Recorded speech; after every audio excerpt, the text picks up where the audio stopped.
Well, I mean, it doesn't really change how the customer is hosting stuff actually works at all. It's mainly a billing question. It's how much bandwidth and stuff that the site or the sites that are on the server are going to use. There's two methods of bandwidth billing. There's 95th percentile, and then there's actual input-output. When you do input-output, everything that goes in and out gets counted as far as it's either in gigabytes or terabytes a month. So anything that goes to and from your server, you get counted and you get billed based upon how much you actually use. Most of the places offer like a 10 TB or a 7 TB, and as long as you don't go over that, there's no billing adjustments. When you go over that, they hit you with normally between 30 and 50 cents additional per gig or terabyte or whatever you go over. So kind of in a layman's way to say it, if you were to do a Verizon network, they give you a certain amount of data minutes per month. If you went over, they hit you with an excess billing thing. It's the exact same way. So that's the way most people do monthly in and out billing. Sure.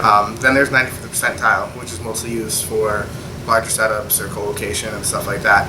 Basically, they take what you consistently push out on bandwidth over the course of 30 days. They chop off the top 5%, and that's what your bill is based on.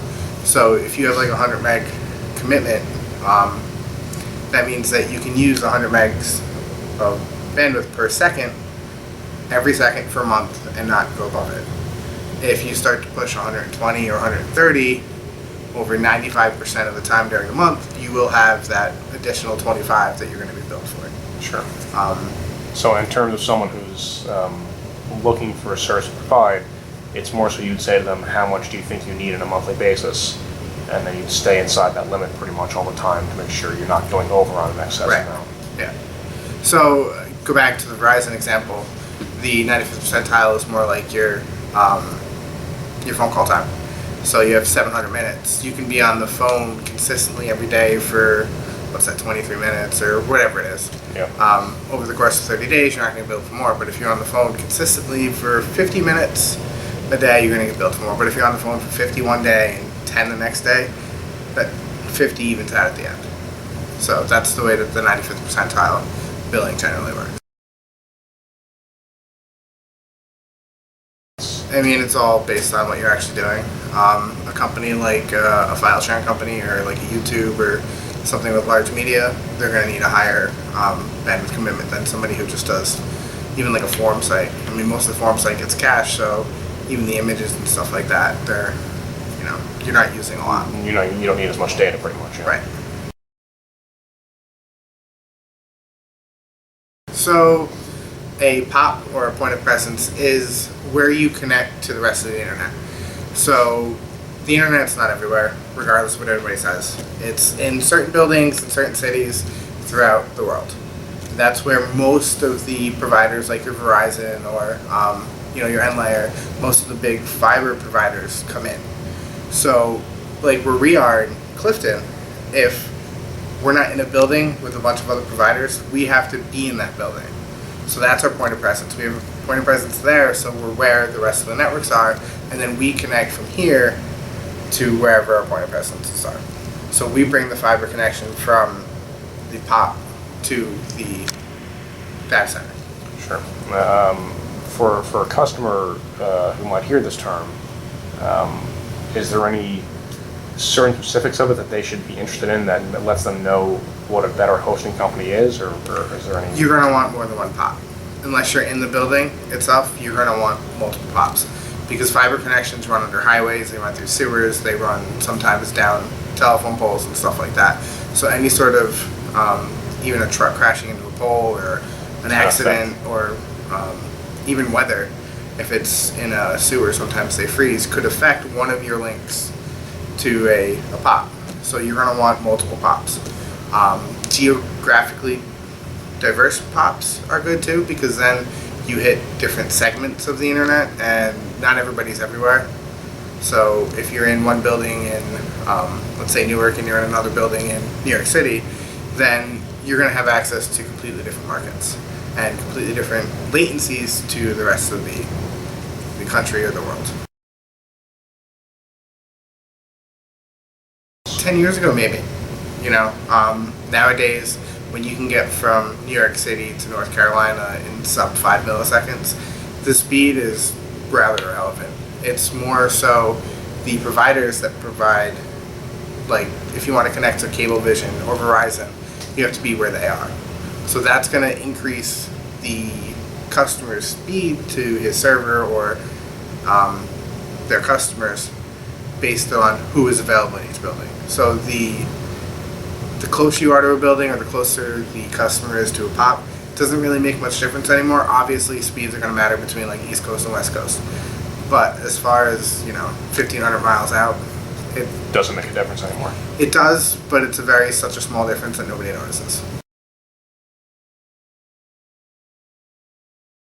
Well, CDN is a content delivery network. So basically what happens is you have your videos, your images, or any of the larger files that you would have on a website spread across multiple servers across the world. So when somebody accesses it, it sends a request out and says, where are you local to where I am as far as the client goes? So if somebody's in Frankfurt and they put a request out, something in, Germany over there might respond, yes, I have it here, and it'll get served over there. That means that the content's not coming from your server all the time. The first time something gets pushed out to CDN, it gets pushed out from your server. But after that, it means that you're not paying that bandwidth either. So going back to the original question about bandwidth, Sure. It's definitely a way to limit your liability for bandwidth overages. You pay for 3 terabytes of CDN traffic, you put your images up on it, and they take care of everything else.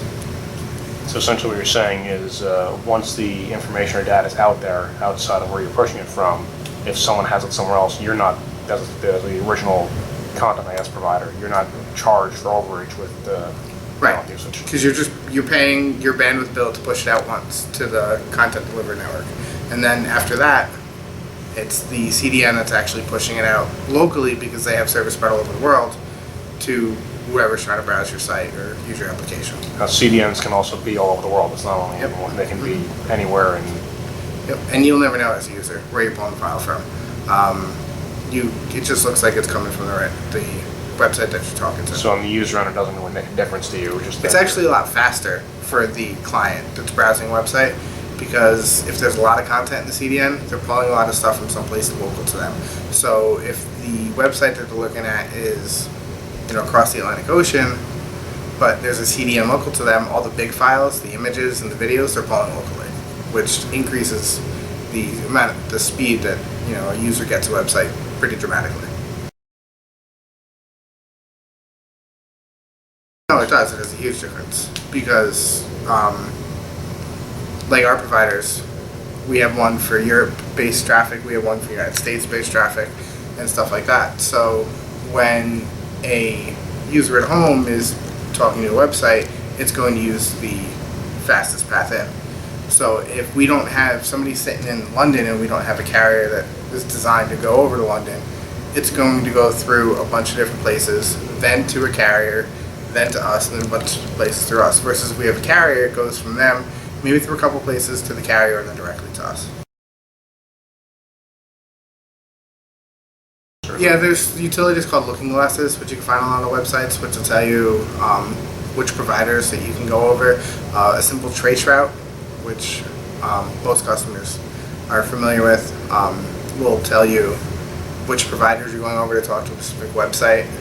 And if trace route has got 80 hops on it, it's not efficient.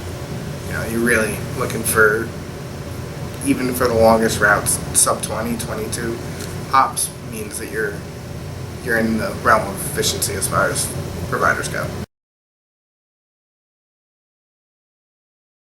We have TINet for European-based traffic. We have NLayer for most of the continental United States traffic. We also have a mix of the level 3 global crossings and stuff like that because they interface directly with a lot of the end user broadband